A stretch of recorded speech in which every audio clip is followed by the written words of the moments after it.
excited to host this conversation. This is On the Air with ANEA, episode 4, where we're going to talk about racism as a public health crisis. So, my name is Edric Figueroa. I'm the Act Now End AIDS Coalition Coordinator. And the Act Now End AIDS, or ANEA Coalition, is a national coalition of community-based organizations, health departments, activists that are really committed to ending the epidemic through community solutions. So what that means to us is making sure that we have a bottoms-up approach that centers the folks who are most impacted by HIV. We know that's Black folks, Latino, Hispanic folks, sex workers, drug users, and a litany of other communities. So On the Air is a new program that we launched last year, and it's a way for the coalition to get familiar with different leaders in the community and also discuss topics in what's hopefully a more relaxed setting than a panel or training. So we're really excited to share this topic as racism as a public health crisis and talk about what those declarations mean and the impacts that we've seen in communities thus far. Before we jump in, just some light housekeeping. If you're not a guest, please make sure that you're muted and your camera's off until we open it up to questions and answers.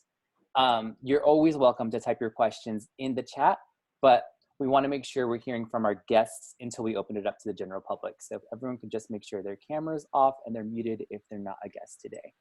So with that, I am so lucky to have a co-accomplice on the air and co-host, Crystal Townsend. So I'll kick it over to you, Crystal, to introduce our guests. Hi, everyone. I am so happy to have this conversation today. And I'm so happy that y'all are here with us for your lunch break, or maybe you're at home.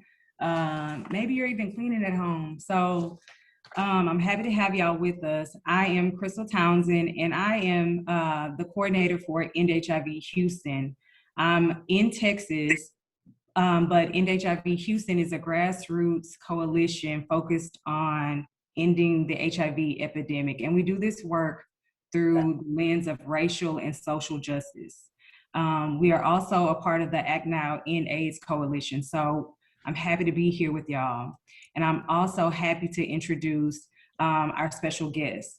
So our first guest is Anisha Gandhi.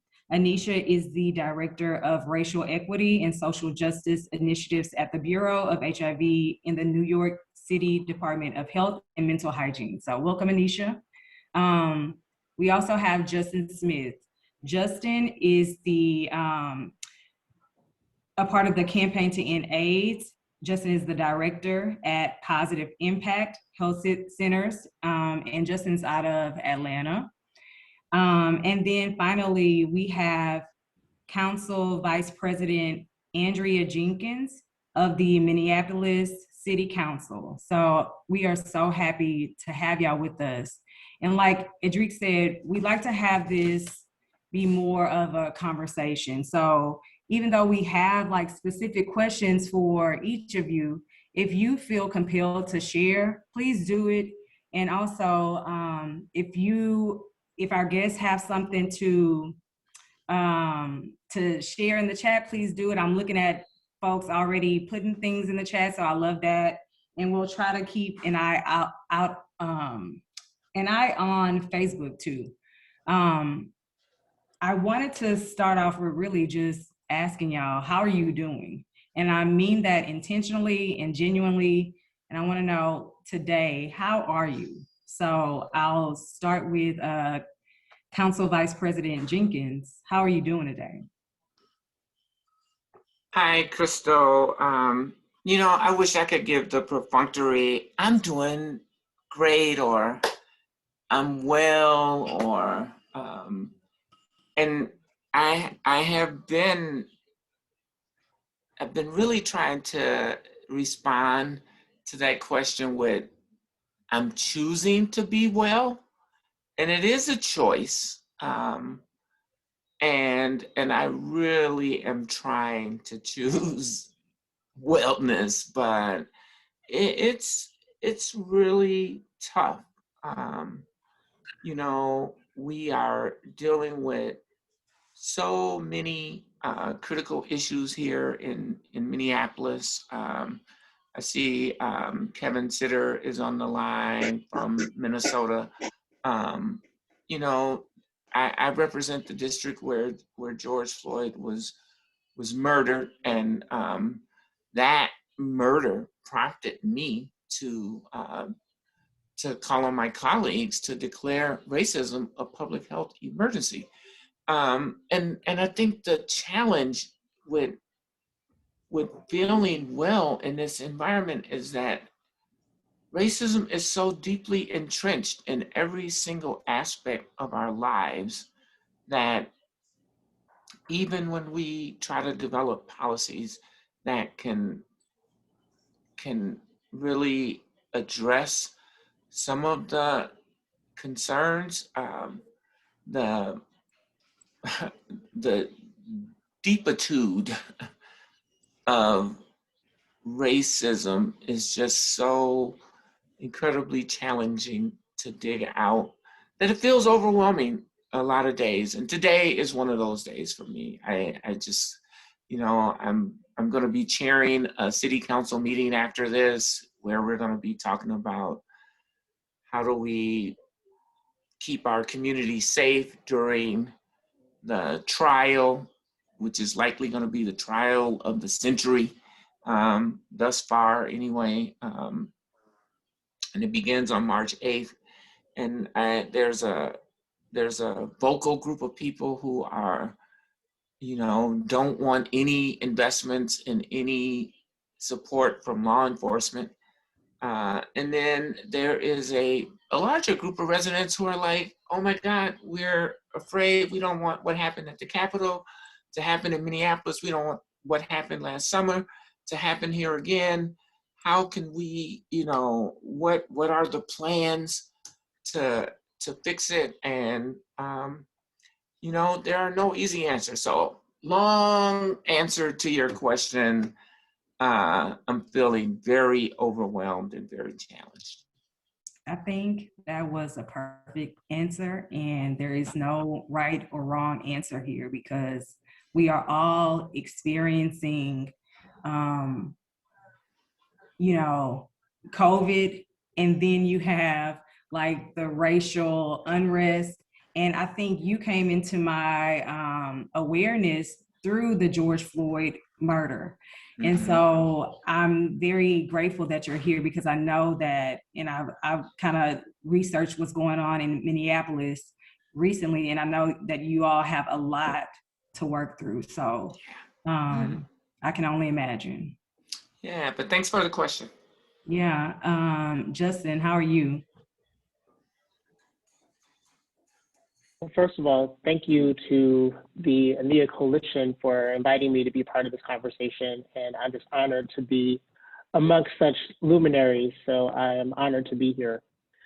Today, I would say that I am what I've called and what I've heard other people call pandemic good, right? You know, given all of the things that are going on in the world, it's hard to sort of feel like you're doing well, you know, but I think, you know, I look at the fact that I have employment, you know, I have my health. And so like, I wake up with gratitude about those things every day. And so I try to just focus on that as a source of strength. You know, on a more personal note, I am in mourning. I recently lost my grandfather, and that has been, you know, challenging with funerals and kind of all that stuff to do that type of collective mourning in a pandemic. And so that's weighing on me. But, you know, I think that is the experience of many people in our country right now, of really trying to figure out how do we press forward when we have a lot that's happening in our personal lives that's connected to what's happening in the broader kind of moment. But, you know, despite that, I'm grateful that I have, you know, my health, I have, you know, a source of income, which is something that, you know, I have privilege around, is being able to say that.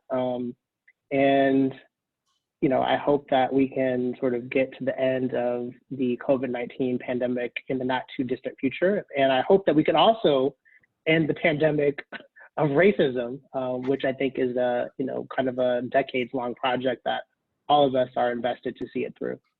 Thanks for the question. Thank you for sharing that. And, I'm thinking and hoping that you and your loved ones continue to be safe and healthy and well and, get through this time. While also, coming out whole, because I feel like a lot of people will, like, this is too much. It's a lot to handle. And so I'm, even for myself, I have to take it one day at a time. So, Anisha, how are you doing?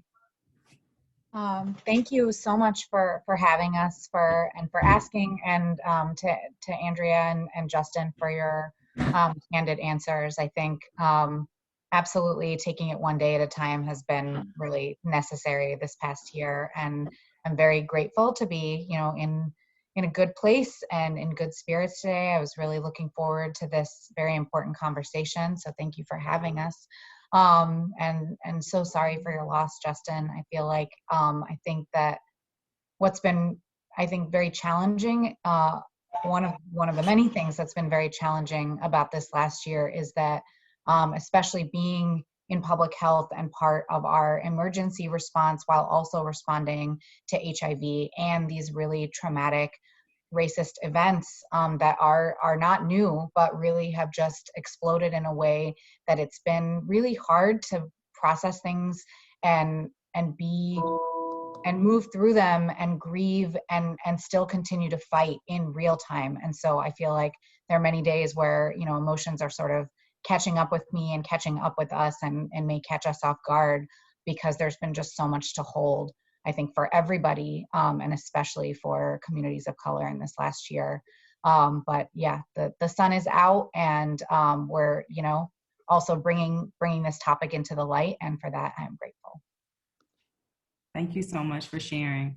And Adrique, I know you shared a little bit in the beginning, but do you want to share how you're doing today? Yeah, well, I'm feeling really grateful for everyone's just candid responses to this question. I'm also doing pandemic good. Justin, I'm going to borrow that from you because I think it's an exhausting time. I was just talking with Crystal earlier today about how it's only February. We're not even, well, maybe more than a full month into a new administration at this point, but the work remains heavy and the work remains important. So grateful to be part of it, and also grateful to have my health. And yeah. How about you, Crystal? I mean, I feel like I shared a little bit about how I'm doing. I told y'all I'm in Texas. And so we had, I've heard people say Snowvid,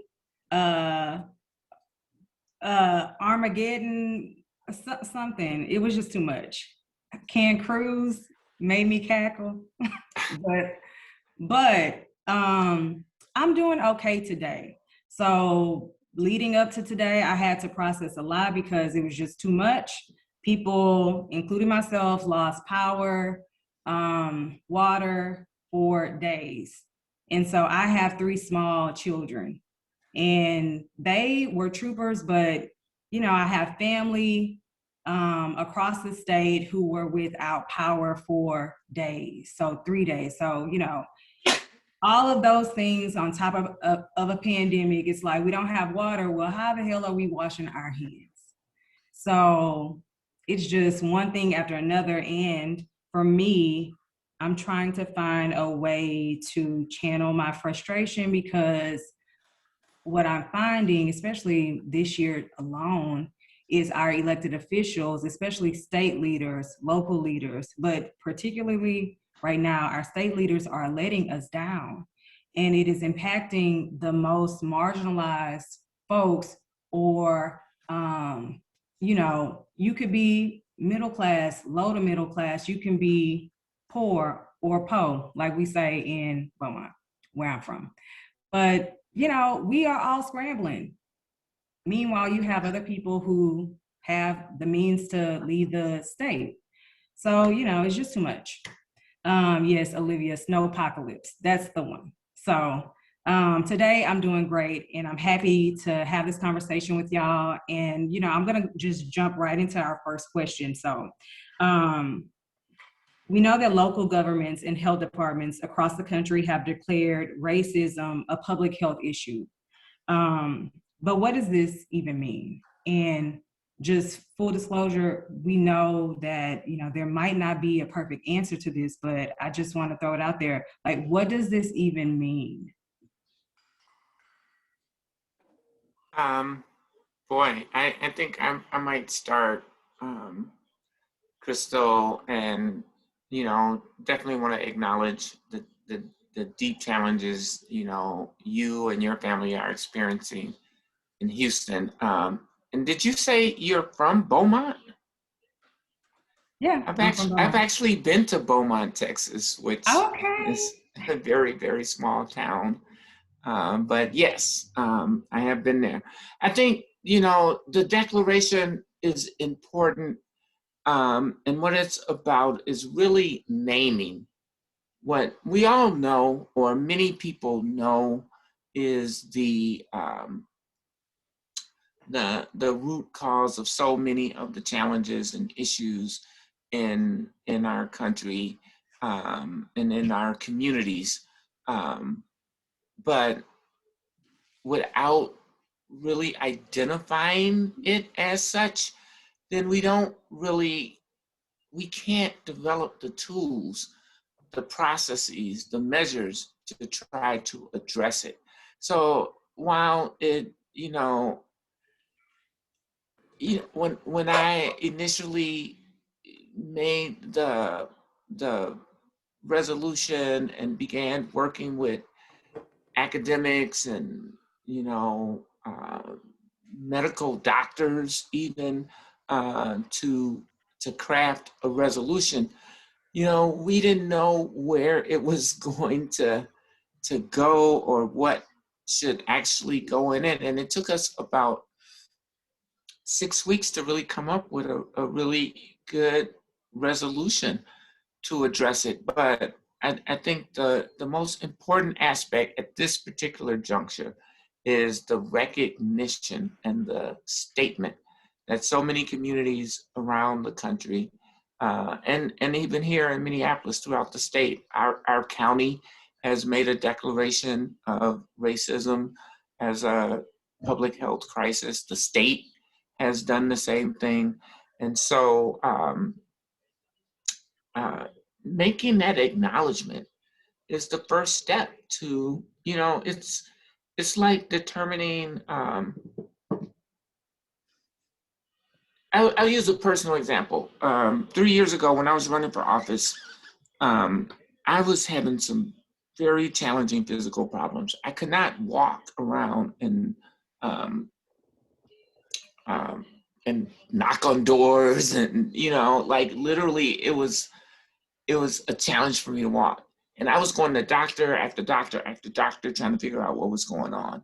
And then even after about 9 months, they figured out that I had multiple sclerosis. And once I got that diagnosis, then we could begin to actually do some real positive work on addressing that issue. And so, it's just powerful to be able to name, and then you can begin to work on addressing. If you don't know you have cancer, what medications will the doctor use to treat your symptoms? So that would be my take on that question. Yeah, I thank you for that. And I completely agree that I think it is a really meaningful thing for health departments and for city governments, state governments, leaders, and government leaders. We've seen what an impact in these last many years, and really over the history of this entire nation, when leaders stand up and say that something is an issue or a priority, because it indicates not only a commitment and a value statement, but it also puts us on the hook and makes us more accountable to doing something about it. And so having our city and our health department acknowledge racism as a public health crisis, acknowledges to everyone, whether you're skeptical about that, root cause or not, that we are going to do something about this. And I think not only bringing it to light, but underscoring that we are going to really identify how is this playing out. Not only that that racism is this pervasive determinant of your health outcomes and your ability to achieve and maintain full health and well-being, but how does racism actually chip away at those opportunities for good health? And when we start to use data and information, not only in health outcomes, but across many different kinds of outcomes, to see those inequities and how racism is shaping people's opportunities, then we can start to undo those harmful effects. And I would just ditto what my two kind of co-conspirators here have offered. And I really think that the important thing that is raised by these declarations is that piece around the duty to respond. So it's about recognizing that what, years of scholarship and public health science have told us, that we know that racism has a pervasive impact on the health outcomes and opportunities for people. And also that there is a duty of health departments and governments to actually respond. So I think, it's the elevation of the issue combined with saying that we actually have a responsibility as government entities to respond to this crisis. I think the other thing that putting it in a declaration, especially if it's coming from a governmental entity, is that it can, as a way, it can serve as a rallying cry to the rest of government. Because I think the other thing that we know about, how racism shapes people's health outcomes is that those things are not determined solely by what happens within medical and public health systems. So it begins to start this process of inviting other parts of the government into the conversation about how do we respond to racism, not just as it impacts health outcomes, but also how it impacts, educational opportunities, employment opportunities, and the like. So I think it's about the elevation of the issue and the duty to respond, not just within sort of health context, but really across government writ large.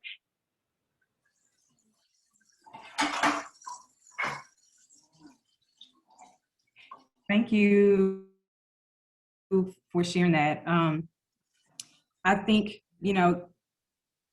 something that that stuck with me based on all of your responses is, number one, you have to call it what it is. Like, you have to name a thing, so that we can begin to address it. I want to ask, because health departments are entities within local governments, how do these resolutions or declarations or ordinances connect with public health efforts? How are they making that connection from, say, your city council or your commissioner's court to your actual public health entities? I think maybe I can speak to that as a government representative, even though I know Anisha is representing the city of New York as well. But the approach that we have taken, we included our health department as well as other city departments in the development of the resolution, and then we named different areas within our resolution that we really want to see efforts on, including reducing youth violence, including reducing evictions, increasing employment opportunities, like all of these things that are seemingly disparate, but they have impacts on people's health. I mean, just in particularly if you don't have a job, you don't have health insurance in many instances. And so, you know, how do you access healthcare if you don't have a job? And so that has to be a part of what we look at when we're talking about coming up with solutions or resolutions to some of these challenges. Um, and and so including those entities, those different departments at the table as we're creating an implementation plan, I think is really critical to get that early buy-in and to make those early connections so that it doesn't just become the Department of Health's responsibility and concern, but that responsibility is spread out throughout the entire enterprise. So that, yeah, that's a little bit of the approach that we're trying to take.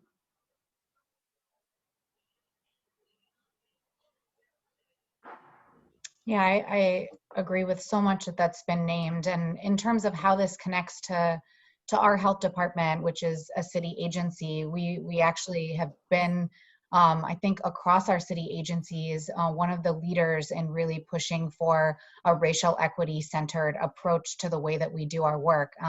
That actually has been in motion formally for many years prior to the declaration. And so it really just kind of bolsters that effort and really creates more of this, as CVP Jenkins mentioned, more of an energy to really work across agencies to really support anti-racist efforts that, again, should not only be tied to public health, but really operate across all that the city provides to its residents.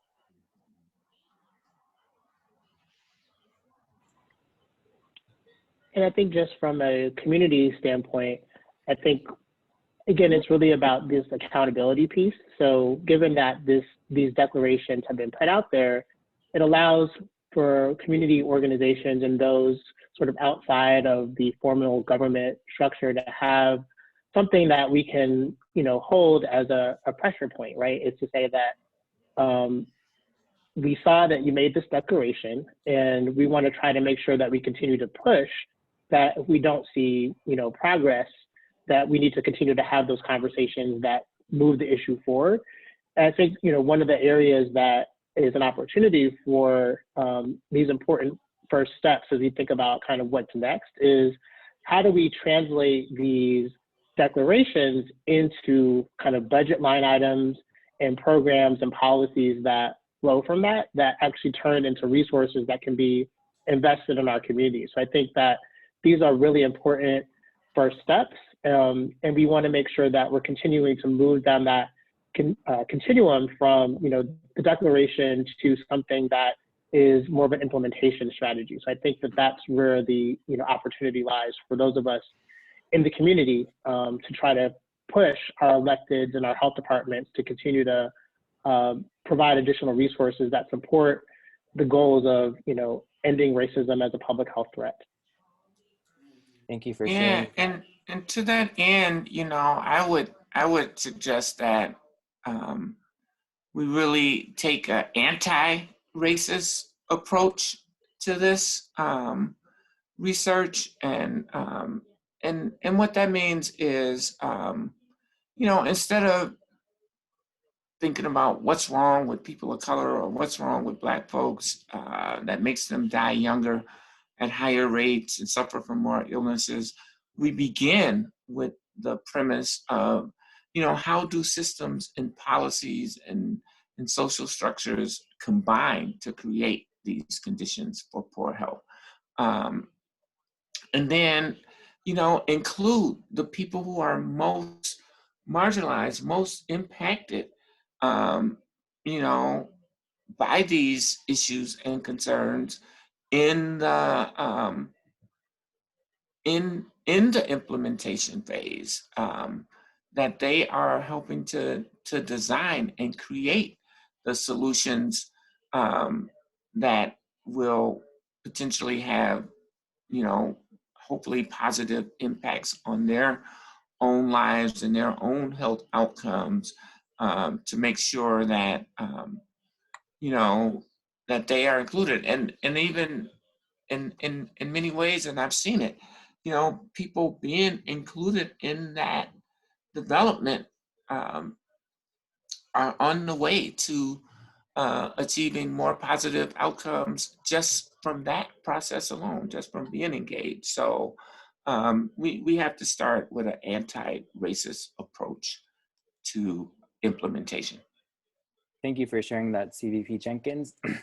And I actually have a follow-up question for you around that. But before I get to that, Justin, definitely want to hear more about the community-based approach in just a second after this question around what that's looked like for you in DeKalb County, since the county has a declaration and you're at a community-based organization doing important ending the epidemic work there.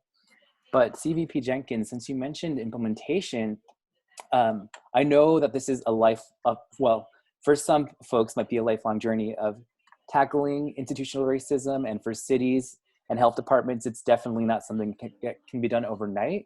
I would love to hear about where Minneapolis is at and what the next steps in terms of implementation are for y'all to make sure that you are including those right people at the table. Right. Well, am I unmuted? Yeah. We have,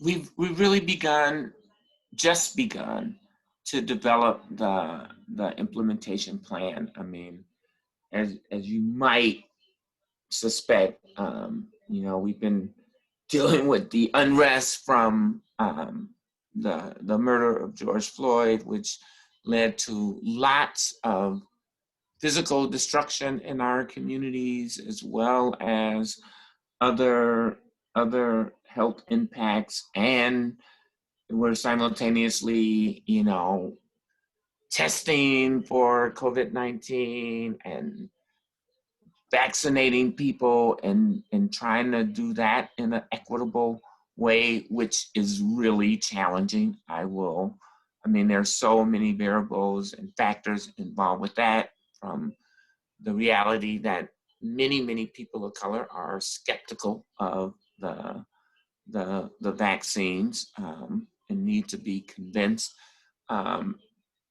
But you know, we know that through racism, that, you know, the vaccines, even if people were interested and willing to take it, like, it's not in our communities. It's not there in Black and brown communities at the same levels that it is in wealthier, whiter communities. And so all of those things have been a struggle. That being said, we are really beginning to develop what that implementation plan is.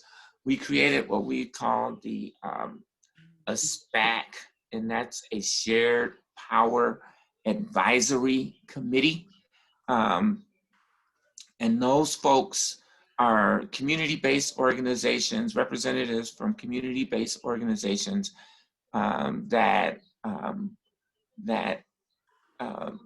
represent various ethnicities and identities, from the LGBTQIA plus communities to Latinx organizations, API organizations, disabled communities, and folks who are all a part of this Shared Power Advisory Committee. And they are helping us to implement, or to draft the implementation plan, as it were. And so that's where we are in our process right now. We had actually, fortunately, had that SPAC, or that Shared Power Advisory Committee, in place to help us with the, you know, responding early on to the coronavirus. And it ended up being really successful in having that level of input and that engagement from trusted community leaders and community-based organizations. And so we're implementing that model into this racism as a public health crisis to help move that work forward. I want to ask a follow-up question, Council Vice President Jenkins, and I think this kind of speaks to, you know, your work and, you know, who you were before you became an elected official, as an activist, as a leader in your community. I have been really wondering how we begin to hold our elected leaders accountable. As you know, everyday people who have so much going on in life, how can we actually hold them accountable and know what is happening so that we don't have a surprise like we had in Texas with ERCOT?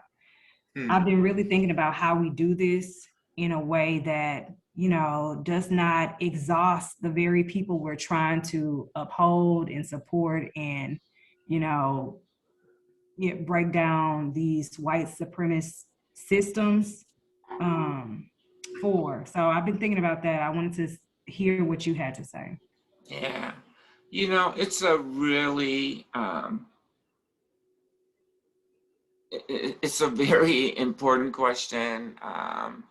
It's a challenging question. I mean, like, as we've noted on this call, there are so many things happening in our lives, in community, in government, so many crises, right? So many emergencies that have to be dealt with, you know, and just to hark back on Houston, like, you know, right now, everything is about getting power and water back on, right? Like, nobody's talking about COVID or, you know, 6 feet distance and spacing and all of those things. Like, you have to deal with the emergencies that are right in front of you.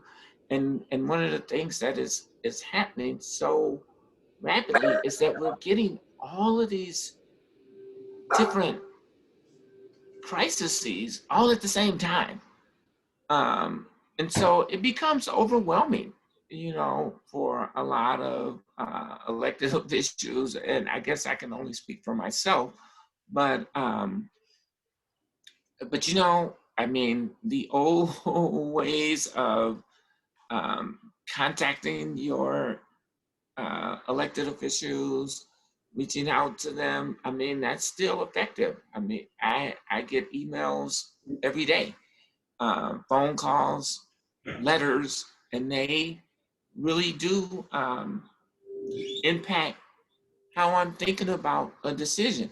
Now, when you say hold people accountable, it's really interesting because I represent 31,000 people, and they all have different opinions about what is accountability to what, right? And so, you know, what might be accountable and palatable and really responsive to one person could be completely considered offensive by someone else. And that's the challenge, and that's the balance that we all have to kind of deal with. So it is,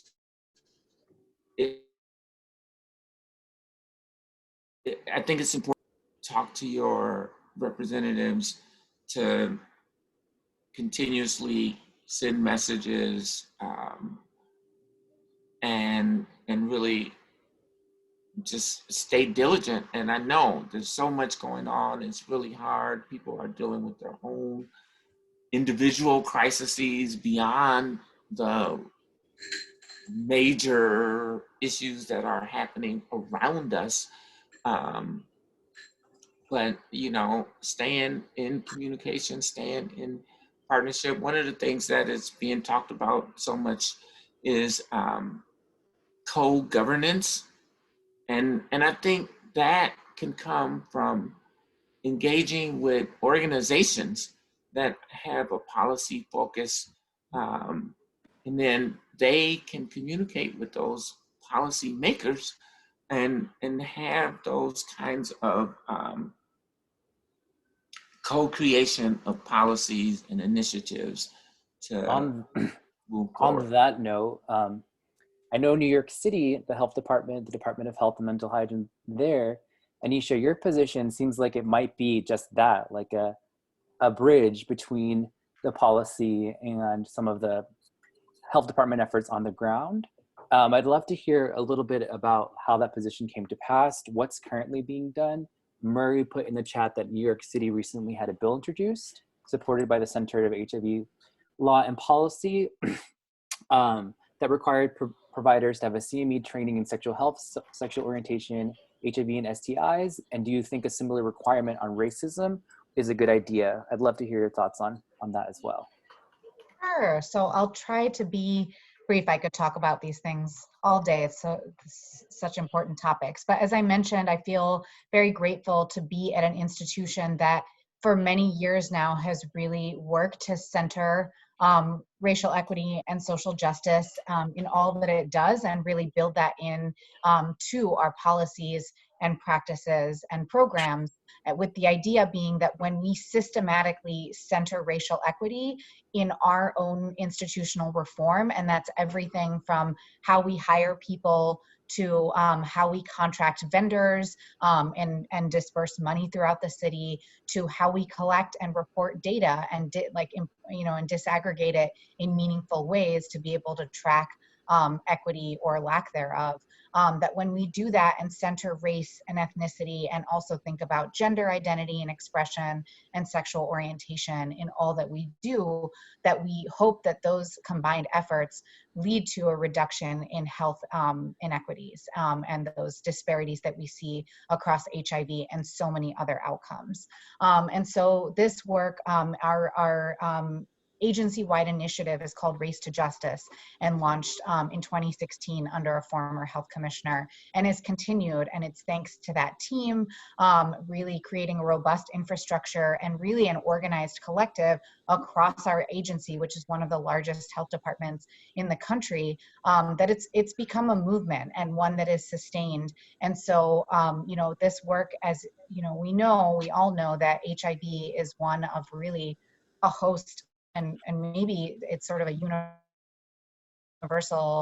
almost universal experience that we see across health conditions where people of color, and especially Black, Indigenous, and Latinx people bear disproportionate burdens of disease. And so, that's, New York is not an exception in that with respect to HIV.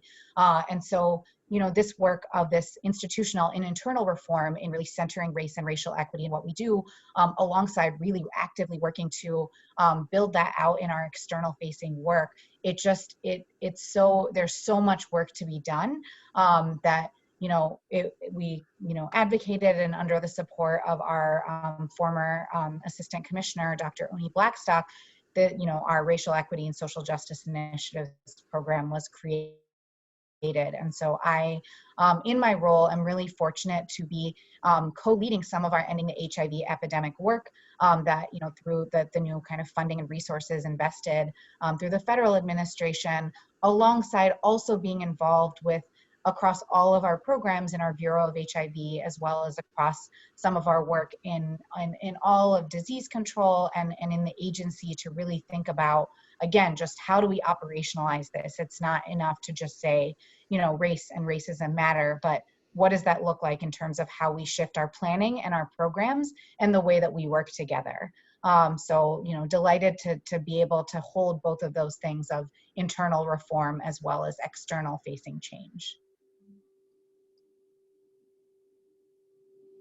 Oh, and then, sorry, just quickly to circle back to the question in the chat. I think it's an incredible idea to mandate universal training on racism and its impact on individuals, on communities, on public health outcomes. That's actually something that we've done at the health department itself. We, in the last few years, our Race to Justice team created a core workshop informed also by national experts, where it was a full day, in-person, interactive workshop that became required for all of our thousands of health department staff to really make sure that we had a shared understanding of what do we say when we talk about racism, when we talk about inequities, what are the root causes of how we even think about race, and how does that relate to health outcomes, and then what is our individual role and collective role as an agency to do something about it. And so building that out in terms of clinical instruction for all healthcare providers, I think would be really powerful, of just normalizing this is something you need to think about and part of every person's responsibility when somebody else's health is in their hands. I wanted to uplift something in the chat and a response to it. So Leroy asks, is there funding that follows a declaration of racism as a public health emergency? And are there lessons learned about getting these initiatives funded? And Council Vice President Jenkins did respond to say that, I guess I'll just let you respond instead of reading it. Yeah, no, we did commit $350,000 to begin the process of developing a Truth and Reconciliation Commission, as well as the implementation, to plan for the implementation of addressing racism as a public health crisis. I do think that there are foundations and philanthropic support for this, particularly in light of the racial reckoning that is going on in our country, or at least that's what I'm seeing here in the Twin Cities, is that philanthropic community is stepping forward to address some of these systemic racial justice issues. I would note too that, like New York City, Minneapolis has had developed a racial equity action plan prior to. That's the work that we've been doing for the past 3 years, which was so important. I think a lot of my colleagues thought, oh, what are we doing? But when the pandemic hit, we were able to, because of having that plan in place, all of our resources went to the most marginalized people in our community, to BIPOC and communities of color, marginalized communities that have been left out of the federal PPP plans and all of those kinds of things. And we got a lot of pushback from the broader mainstream society. But, we had made that commitment that, we're going to center the voices of the most marginalized people in our community. And then we stuck to it. And it's a really challenging position to be in, because, how do you tell people that are really suffering, but we're gonna focus these on the most marginalized people. It's not, there's equality and then there's equity. Equality is everybody gets the same thing. Equity is everybody gets what they need. And in some cases, communities of color, because of racism, because of past historic issues, have been left out and consequently need more support. And quite frankly, I'm glad we had that situation in place. But yes, there is definitely a need to have funding in order to support these efforts. And, I think this current administration is going to help with some of that. They have been talking a lot about addressing systemic racism. And so I think, to your point, Crystal, it's going to be important for us to continuously try to hold them accountable as well. to that commitment. And I think that part of it is maybe my epidemiologist hat, but also something that I know our city has worked around is that at the local level, I don't think that it's a given that the declaration of racism as a public health crisis is always tied to a specific amount of funding. In some cases, some of this work may be an unfunded mandate, but that based on what community stakeholders and as CVP Jenkins mentioned, the communities that are most impacted and facing the worst outcomes due to historical divestment and oppression, what is important to them? Because I think just sort of maybe a blanket amount of resources wouldn't be as helpful or be as effective as potentially looking at specifically where are the inequities largest, what neighborhoods are being hardest hit by current crises and issues, and what do they need? Is it that, where would those resources best be allocated?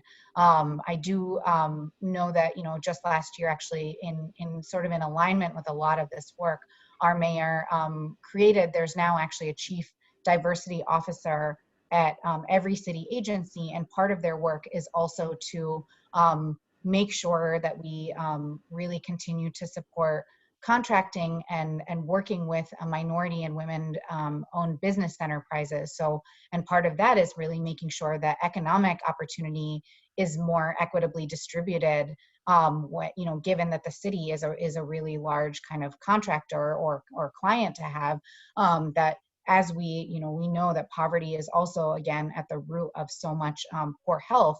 And so when we better distribute and more fairly distribute economic opportunity and resources, we also then, invest in the communities that need it. Totally. And it sounds like everyone, there's action people can take with funding and without funding, but definitely we know that funding helps. And Justin, coming back to you, since you are at a community organization working on a plan to end the epidemic, how have you seen the Declaration of DeKalb County influence your work around racial justice? We know that we're not going to end the HIV epidemic without centering Black and Brown people, especially in places like Atlanta and Georgia. I appreciate that question. I think that, a very concrete way that looks is in our, CDC EHE funding, we made an explicit purpose of making sure that we provide investments to organizations that directly work with the communities that are most impacted by HIV. So actually, if you are in Atlanta and you're listening to this, next Wednesday will be the community RFP release process. We're having a meeting at 6 o'clock on Zoom where folks can learn about how they can apply for these mini grants that will be coming out from each of the 4 county health departments here in the Atlanta region. And so, what we know is that there are lots of organizations that serve communities, Black communities, Latinx communities, trans communities, that historically have not received funding to do HIV work. But, we're trying to make sure that we make an intentional call to those organizations to be a part of this conversation and actually receive resources and investments to be able to do the work that we know that they are best positioned to do. So the intention is to make sure that we can spread this resource around, and not just to organizations that are, have historically legacy organizations that have gotten lots of funding, but to think about how do we improve the ecosystem of organizations that do HIV specific work that will have kind of the reach into the communities that we know are most impacted by HIV. So that's one sort of concrete way that we're trying to bring this racial justice lens to the work by providing investments to organizations that serve the communities that we know are hardest hit. So that's the intention. And I think that really the success of that initiative will really depend on the organizations that, come in for those applications. So I'm going to be hopeful about that. I know that, I feel really confident of the brilliance that exists within our CBOs here in Atlanta. And I know that we'll get, strong proposals to do innovative work that we know that will drive us closer to ending HIV here in our city. Thank you for sharing that opportunity. Definitely, if anyone has questions about that, please follow up with me and I can make sure to get with Justin to send more details about that. But I think those are exactly the types of partnerships that these resolutions, even when they're not fully funded, but inspire a deeper conversation of how we're lifting up our community experts who we know, even if they're not directly doing racism as a public health crisis work, that our work has always been through a racial justice lens or a gender justice lens. So we had a couple of questions in the chat. I know we don't have too much time, and so maybe just one person can take this question around how you think these resolutions, racism is a public health crisis, connect with, or have connected in the past, working with police, in particular, looking at some of the instances of police violence in certain areas.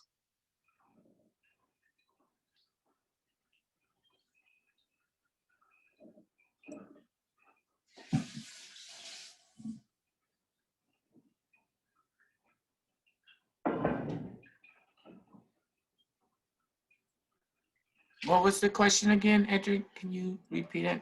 Yeah. So how have these declarations worked with police? Things like examining racialized violence, police violence, or trainings. Just curious as how they're interacting with that system. Oh, yeah. I mean, it's a great question. And certainly we know that racism exists within the police department. The Minneapolis Police Department has not been that receptive to that conversation. And even though we have a Black police chief who sued the department and won about racism, but the broader department, you know, I mean, they feel like anti-bias training and these things have rid their department of racism, which we know is not true. But you know, I don't think it has had, these declarations have had a lot of impact, unfortunately. I think this definitely highlights that this is a conversation that's going to have to continue. But before we leave, I wanted to just uplift a few ways that folks can continue to be involved in this work and in this conversation. So I put some of these things in the chat. We'll make sure it goes out on Facebook too. But number one, you can find out if your local area has a resolution or a declaration about racism as a public health crisis. So you can do that, and we put a link in the chat to the Association of Public Health, the American Public Health Association. The second way you can stay involved is to check out ANEA's transition document. In that document, we call out the passing of the Anti-Racism in Public Health Act, and that is a federal document that was introduced by, I believe, Senator Warren and Representative Ayanna Pressley. So we have a link to that, and we can really encourage our federal leaders to pass this, and also we can get involved in national efforts to pressure Congress to pass this. And then lastly, we know that the Biden administration introduced the Racial Equity Executive Order. So, you know, check it out. Let us know what you think. Let us know if it goes far enough and if you have some feedback. And Andrea, I don't know if you wanted to share anything about this. I think you mentioned that there's going to be public comment on this soon. Yeah, so at the next PACHA meeting, they are accepting some public comments about this order. So if people have ideas for ANEA to make comment around this, I know that's something that we're exploring and will likely do. So please feel free to email ANEA@treatmentactiongroup.org with your thoughts around any of these orders, but in particularly this executive order. Thank y'all again for joining us. And I just wanted to not only thank our guests, I really appreciate the conversation. I also want to encourage everyone to join us next month as we talk about, and I wrote this down, radical work for community care. I'm excited about this one because I think we'll find a lot of great work happening around the country, some fun work, but also work that is important and that is taking care of communities in radical ways. So thank y'all so much for joining us. Take care. Thank you. Sending Bye. everyone some virtual COVID safe hugs. Thanks everyone for being here. I just Thanks, wanted everyone. to say I'm so honored to be a part of this conversation. Thank you for inviting me, Idrit, and all of my co-panelists. Appreciate the opportunity. Yeah, I hope we all get to work, and sure we'll run It's into each other wonderful to be in again. dialogue with all of you. Yeah. Absolutely. so Thank you so much. Thank you. Take care, everyone. Cheers, everyone. Bye-bye. Bye.